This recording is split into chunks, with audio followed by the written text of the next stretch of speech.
Rithu small kitchen വേൾഡിലേക്ക് എല്ലാവർക്കും സ്വാഗതം. എന്തൊക്കെയുണ്ട് വിശേഷങ്ങൾ? എല്ലാവർക്കും സുഖമാണോ? ഞാൻ ഇന്ന് ഉണക്ക കശുവണ്ടി ഉപയോഗിച്ച് തയ്യാറാക്കാൻ പറ്റുന്ന ഒരു തീയലിൻ്റെ റെസിപ്പിയായിട്ടാണ് എത്തിയിരിക്കുന്നത്.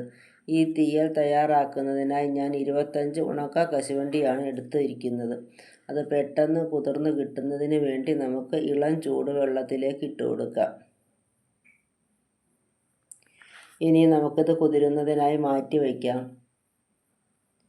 തീയൽ തയ്യാറാക്കുന്നതിന് കൊച്ചുള്ളിയാണ് കൂടുതൽ നല്ലത്.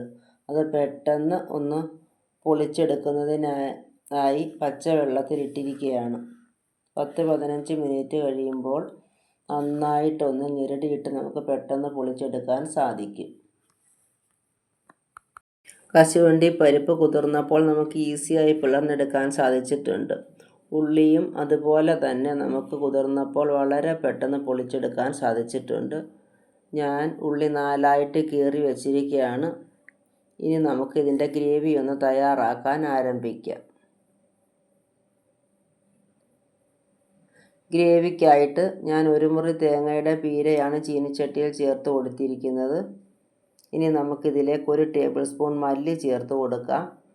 മല്ലി കയ്യിലില്ലാത്തവർ തേങ്ങ മൂത്ത് കഴിഞ്ഞ് മുളക് പൊടി ചേർക്കുമ്പോൾ മല്ലിപ്പൊടി കൂടി ചേർത്ത് കൊടുത്താൽ മതി. ഇനി നമുക്ക് ഇതിലേക്ക് 2 കഷ്ണം ചുവന്നുള്ളി ചെറുതായി അരിഞ്ഞത് ചേർത്ത് കൊടുക്കാം.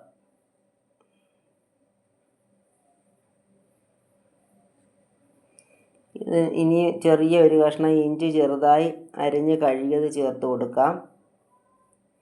1 ഇതൾ വെളുത്തുള്ളി ചെറുതായി അരിഞ്ഞത് ചേർത്ത് കൊടുക്കാം.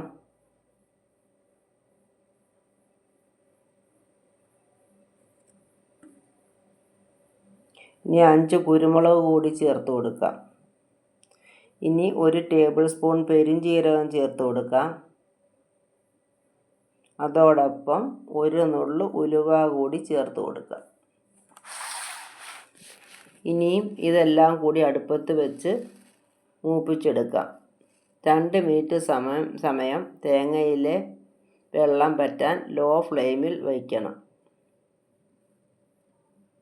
അതിനുശേഷം നമുക്കിതൊന്ന് മൂപ്പിച്ച് കൊണ്ടുവരാം. സ്റ്റൗ ഓൺ ചെയ്ത് ലോ ഫ്ലെയിമിൽ തേങ്ങ നമ്മൾ അടുപ്പത്ത് വെച്ചിരിക്കുകയാണ്. 2 മിനിറ്റിന് ശേഷം നമുക്ക് ഇളക്കാൻ ആരംഭിക്കാം.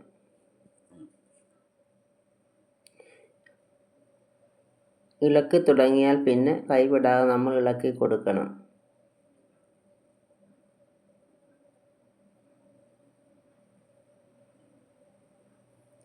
ഇപ്പോൾ ഏകദേശം 2 മിനിറ്റ് ആയിട്ടുണ്ട്. ഇനി നമുക്കിത് ഇളക്കാൻ ആരംഭിക്കാം.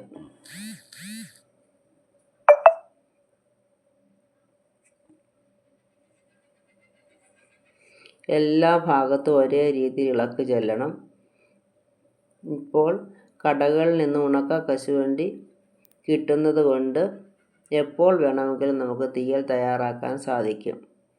ഞങ്ങളുടെ ചെറുപ്പത്തിൽ പച്ച കശുവണ്ടി കീറിയും ഉണങ്ങി വരുന്ന കശുവണ്ടി കീറിയും ഒക്കെ ആയിരുന്നു തീയൽ തയ്യാറാക്കിയിരുന്നത്. അപ്പോൾ നമ്മൾ എത്ര ശ്രദ്ധിച്ചാലും കയ്യിൽ അല്പസ്വല്പമൊക്കെ കറ പറ്റുമായിരുന്നു. ഇപ്പോൾ വറുത്ത് പൊളിച്ച് വൃത്തിയാക്കി വരുന്ന കശുവണ്ടി എന്നും കിട്ടും. അതുകൊണ്ട് കശുവണ്ടി തീയൽ റെഡിയാക്കാൻ നമുക്ക് സീസൺ കാത്തിരിക്കേണ്ടി വരുന്നില്ല.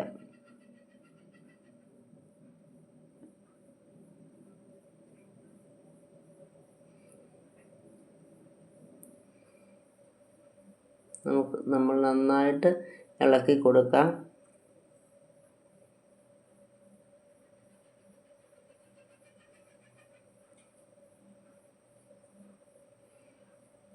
ഇനി ഇത് മൂത്ത് പാകമായി വരുമ്പോൾ ഇതിലേക്ക് നമുക്ക് അല്പം മഞ്ഞൾപ്പൊടിയും പാകത്തിനുള്ള മുളക് പൊടിയും ചേർത്ത് കൊടുക്കാം. ഇപ്പോൾ തേങ്ങ നന്നായി മൂത്ത് വന്നിട്ടുണ്ട്. ഇനി നമുക്കിതിലേക്ക് 2 നുള്ളു മഞ്ഞൾപ്പൊടിയും 1 ടേബിൾ സ്പൂൺ മുളക് പൊടിയും ചേർത്ത് കൊടുത്ത് നന്നായി ഒന്ന് ഇളക്കിയ ശേഷം സ്റ്റൗ ഓഫ് ചെയ്യാം. ഇനി ചീനിച്ചട്ടിയിലെ ചൂട് കൊണ്ട് പൊടികൾ മൂത്ത് കിട്ടും. പഴയ കാലത്ത് വറുത്ത് കഴിഞ്ഞാൽ ഉടൻ തന്നെ കഴുകി ഉണക്കിയിട്ടിരുന്ന അരകല്ലിലേക്ക് വറുത്തെടുത്ത തേങ്ങ ചൂടോടുകൂടി തന്നെ അരച്ചെടുക്കുമായിരുന്നു. തണുത്താൽ അരയാൻ ബുദ്ധിമുട്ടുള്ളത് കൊണ്ടാണ് അങ്ങനെ ചെയ്തിരുന്നത്. ഇപ്പോൾ നമ്മളുടെ അടുക്കളയിലെ അരയ്ക്കുന്ന ജോലിയെല്ലാം മിക്സിക്കാണ്. അതുകൊണ്ട് വറുത്ത ചേരുവകൾ തണുക്കാറാകുമ്പോഴേ അരയ്ക്കാറുള്ളൂ. പഴയ കാലത്ത് വീടുകളിൽ അംഗസംഖ്യ കൂടുതലുള്ളതിനാൽ 3 നേരവും കറി വയ്ക്കണമായിരുന്നു. അന്നത്തെ അരകല്ല് അരച്ചരച്ച് നടുവ് കുഴിഞ്ഞ് സൈഡ് രണ്ടും പൊങ്ങി നിൽക്കുമായിരുന്നു. അന്ന് അമ്മമാരുടെ എക്സർസൈസ് അതായിരുന്നു. ഇന്ന് നമ്മളെല്ലാവരും എക്സർസൈസിന് വേണ്ടി ജിംനേഷ്യവും നടപ്പും ഒക്കെയാണ് ചെയ്തുകൊണ്ടിരിക്കുന്നത്. ഇപ്പോൾ ഇത് ഏകദേശം തണുത്തു. ഇനി നമുക്ക് മിക്സിയുടെ ജാറിലേക്ക് മാറ്റി ആദ്യം നന്നായി ഒന്ന് പൊടിച്ചെടുക്കാം. അതിനുശേഷം അല്പം വെള്ളം കൂടെ ചേർത്ത് അരച്ചുകൊണ്ട് വരാം. തേങ്ങ നമ്മൾ മിക്സിയുടെ ജാറിൽ ചേർത്ത് കൊടുത്തിട്ടുണ്ട്. ഇനി നമുക്കിത് ആദ്യം ഒന്ന് പൊടിച്ചെടുക്കാം. അതിനുശേഷം അരച്ചുകൊണ്ട് വരാം. ഗ്രേവി ഇവിടെ റെഡിയായി വന്നിട്ടുണ്ട്. ഇനി നമുക്ക് തീയിൽ വയ്ക്കാൻ ആരംഭിക്കാം. അതിനായിട്ട് ഞാനൊരു മൺചട്ടി അടുപ്പത്ത് വെച്ച് 1.5 ടേബിൾ സ്പൂൺ വെളിച്ചെണ്ണ ചേർത്ത് കൊടുത്തിട്ടുണ്ട്. വെളിച്ചെണ്ണ നന്നായി ചൂടാകുമ്പോൾ ആദ്യം നമുക്ക് തേങ്ങാക്കൊത്ത് ചേർത്ത് കൊടുക്കാം. തീയലിന് ആവശ്യമായ ഇൻഗ്രീഡിയൻസ് ഞാൻ ഇവിടെ അടുപ്പിച്ച് വെച്ചിട്ടുണ്ട്. 3 പൂള് തേങ്ങയുടെ കൊത്ത് എടുത്ത് വെച്ചിട്ടുണ്ട്. 3 പച്ചമുളക് ചെറുതായി അരിഞ്ഞ് വെച്ചിട്ടുണ്ട്. 2 തണ്ട് കറിവേപ്പില എടുത്ത് വെച്ചിട്ടുണ്ട്. മീഡിയം സൈസ് ഒരു തക്കാളി കുരു കളഞ്ഞരിഞ്ഞ് വെച്ചിട്ടുണ്ട്. കശുവണ്ടി പരിപ്പ് കീറി വെച്ചിട്ടുണ്ട്. കൊച്ചുള്ളി ചെറുതായി കീറി വെച്ചിട്ടുണ്ട്. ഇനി തീയലിന് ചേർക്കാനുള്ള അല്പം പിഴുപുളി ചൂടുവെള്ളത്തിൽ കുതിരാൻ വെച്ചിട്ടുണ്ട്. വെളിച്ചെണ്ണ ചൂടായി. ഇനി നമുക്കതിലേക്ക് തേങ്ങാക്കൊത്ത് ചേർത്ത് കൊടുക്കാം.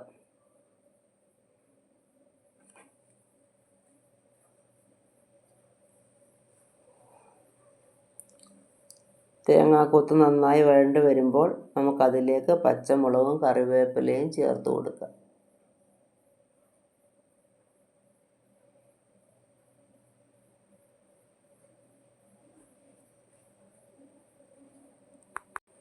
തേങ്ങാക്കൊത്ത് വഴണ്ട് വന്നിട്ടുണ്ട്.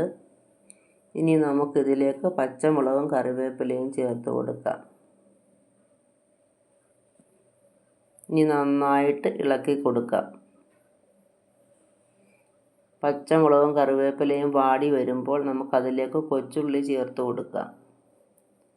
പച്ചമുളക് നന്നായി വഴണ്ട് വേകണം. അപ്പോൾ കറിക്ക് നല്ല ടേസ്റ്റ് കിട്ടുന്നത് കൂടാതെ പച്ചമുളകിൻ്റെ എരിവ് നമുക്ക് അറിയുകയുമില്ല. കൊച്ചു കുട്ടികൾ പോലും ഇങ്ങനെ വഴണ്ട് വന്ന പച്ചമുളക് കഴിച്ചാൽ അവർക്ക് എരിവ് അനുഭവപ്പെടില്ല.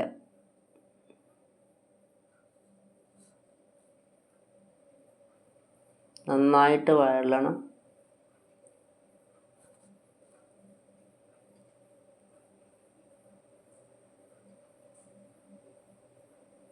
ലോ ഫ്ലെയിമിൽ വെച്ചുകൊണ്ട് വേണം നമ്മളിത് വഴറ്റിയെടുക്കാൻ.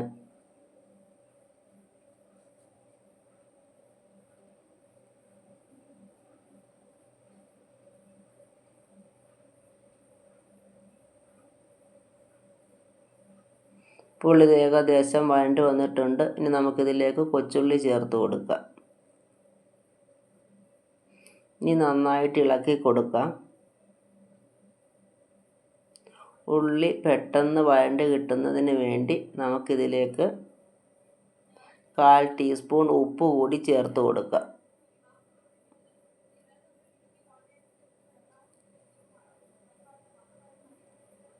ഇനി നന്നായിട്ട് ഇളക്കി കൊടുക്കാം.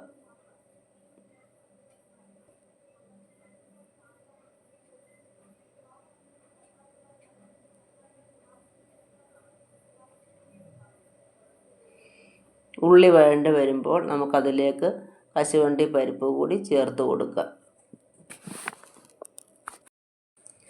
ഉള്ളി നന്നായി വഴണ്ട് വന്നിട്ടുണ്ട്. ഇനി നമുക്കിതിലേക്ക് കശുവണ്ടി പരിപ്പ് ചേർത്ത് കൊടുക്കാം.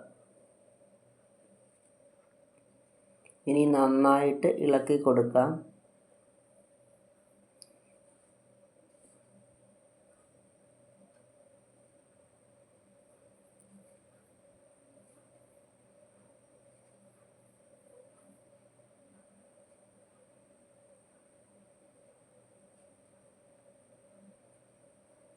ഇനി ഇതിലേക്ക് അല്പം മഞ്ഞൾപ്പൊടി കൂടി ചേർത്ത് കൊടുക്കാം. ഇനി എല്ലാം കൂടെ ഒന്ന് ഇളക്കി യോജിപ്പിക്കാം.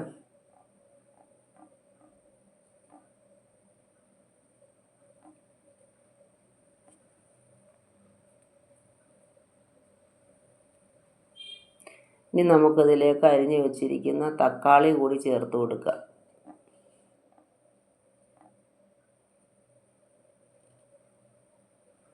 ഇനി എല്ലാം കൂടെ നന്നായിട്ടൊന്ന് ഇളക്കി യോജിപ്പിക്കാം.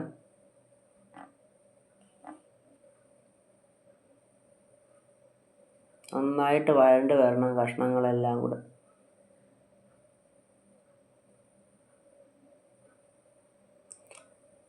ഇനി കഷ്ണങ്ങൾ പെട്ടെന്നൊന്ന് വഴണ്ട് വരുന്നതിന് വേണ്ടി നമുക്കിതിലേക്ക് അല്പം ഉപ്പ് കൂടി ചേർത്ത് കൊടുക്കാം.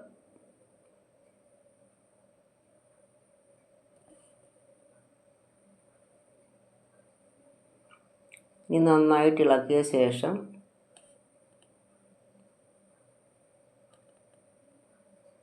ലോ ഫ്ലെയിമിൽ നമുക്കിതൊന്ന് കുറച്ച് സമയം അടച്ച് വെച്ച് ഒന്ന് വേവിച്ചെടുക്കാം.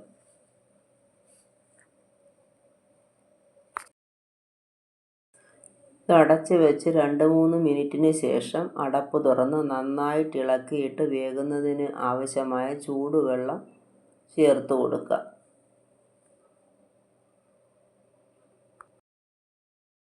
നമുക്കിനി അടപ്പ് തുറന്ന് ഇളക്കിയ ശേഷം വേകുന്നതിന് ആവശ്യമായ ചൂടുവെള്ളം ചേർത്ത് കൊടുക്കുക. ഇടയ്ക്ക് 2-3 പ്രാവശ്യം ഇതുപോലെ അടപ്പ് തുറന്ന് ഞാൻ ഇളക്കി കൊടുത്തിരുന്നു. കഷ്ണങ്ങൾ ചട്ടിയുടെ അടിക്ക് പറ്റാതിരിക്കുന്നതിന് വേണ്ടിയാണ് നമ്മളിങ്ങനെ ഇളക്കി കൊടുക്കുന്നത്. നമുക്ക് ചൂടുവെള്ളം ഒഴിച്ചതിന് ശേഷം നന്നായിട്ട് ഇളക്കിയിട്ട് വീണ്ടും അടച്ച് വെച്ച് മീഡിയം ഫ്ലെയിമിൽ വേവിച്ചെടുക്കുക.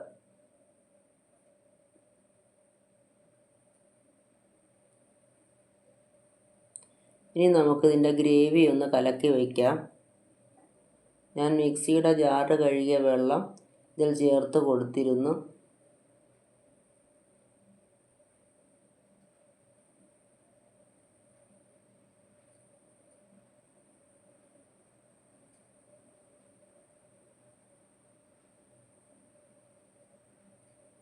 ഇപ്പോൾ ഗ്രേവി നന്നായിട്ട് കലക്കി വെച്ചിട്ടുണ്ട്. ഇനി നമുക്ക് പുളി കൂടി നന്നായിട്ടൊന്ന് ഞെരടി വയ്ക്കാം. ചൂട് വെള്ളത്തിലിട്ടത് കൊണ്ട് അല്പം ഒന്ന് ഞെരടിയാൽ മതി.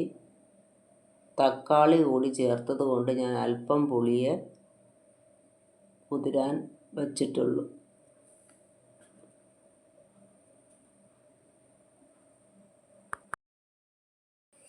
നമുക്കിനി അടപ്പ് മാറ്റി കഷ്ണങ്ങൾ വെന്ത് റെഡിയായോ എന്ന് നോക്കാം. കഷ്ണം നന്നായി വെന്തിട്ടുണ്ട്. ഇനി നമുക്ക് ഗ്രേവി ചേർത്ത് കൊടുക്കാം.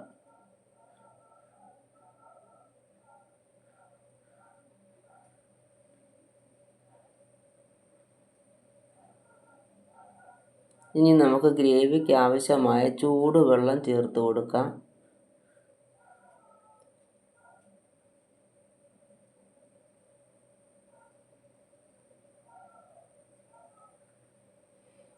തീയലായതുകൊണ്ട് കുറുകിയിരിക്കണം. അതുകൊണ്ട് അധികം വെള്ളം ചേർക്കേണ്ട ആവശ്യമില്ല. ഇനി നമുക്ക് സ്റ്റൗവിൻ്റെ ഫ്ലെയിം കൂട്ടി വയ്ക്കാം.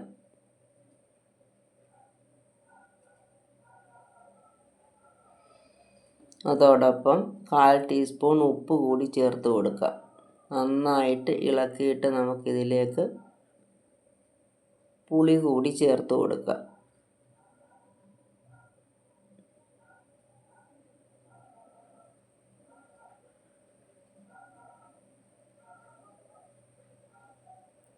ഇനി എല്ലാം കൂടെ നന്നായിട്ടൊന്ന് മിക്സ് ചെയ്യാം.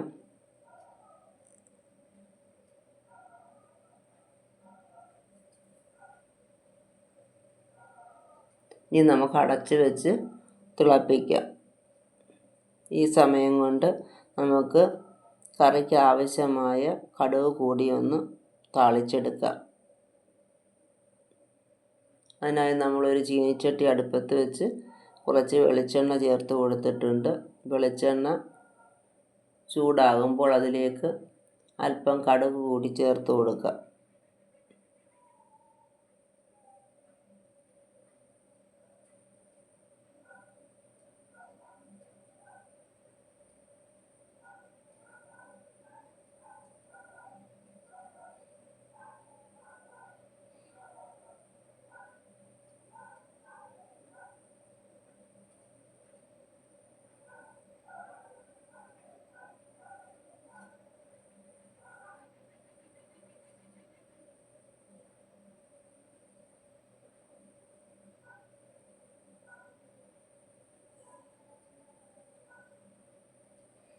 കടുക് പൊട്ടിക്കഴിഞ്ഞ് നമുക്കിനി അതിലേക്ക് ഉള്ളി കൂടി ചേർത്ത് കൊടുക്കാം.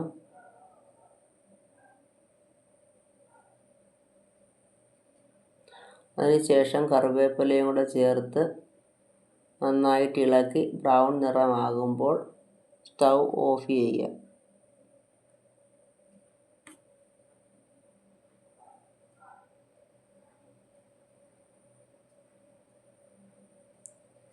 നമ്മുടെ കറി തിളച്ചു.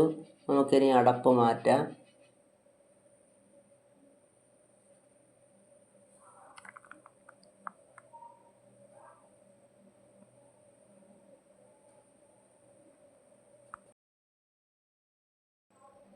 നമ്മുടെ കറി നന്നായി തിളച്ചപ്പോൾ ഞാൻ ടേസ്റ്റ് നോക്കിയിരുന്നു. അല്പം ഉപ്പിൻ്റെ കുറവുണ്ടായിരുന്നു. ഞാനൊരു 1/4 ടീസ്പൂൺ ഉപ്പ് കൂടി ചേർത്ത് കൊടുത്തു.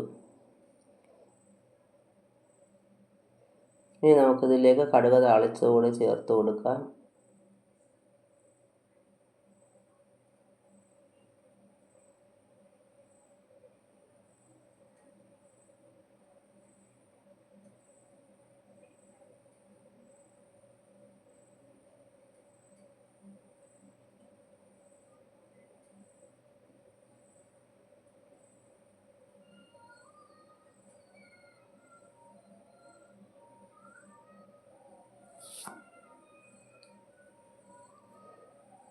ഇത് നമുക്ക് നന്നായിട്ടൊന്ന് ഇളക്കിയിട്ട് ടേസ്റ്റ് ഒന്ന് നോക്കാം.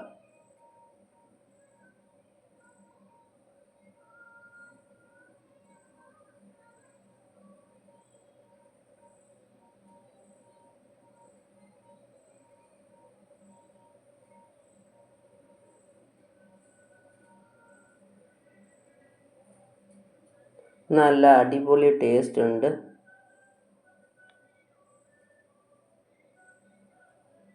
ഇപ്പോൾ കറി കുറുകി വന്നിട്ടുണ്ട്. ഞാൻ സ്റ്റൗ ഓഫ് ചെയ്യുകയാണ്.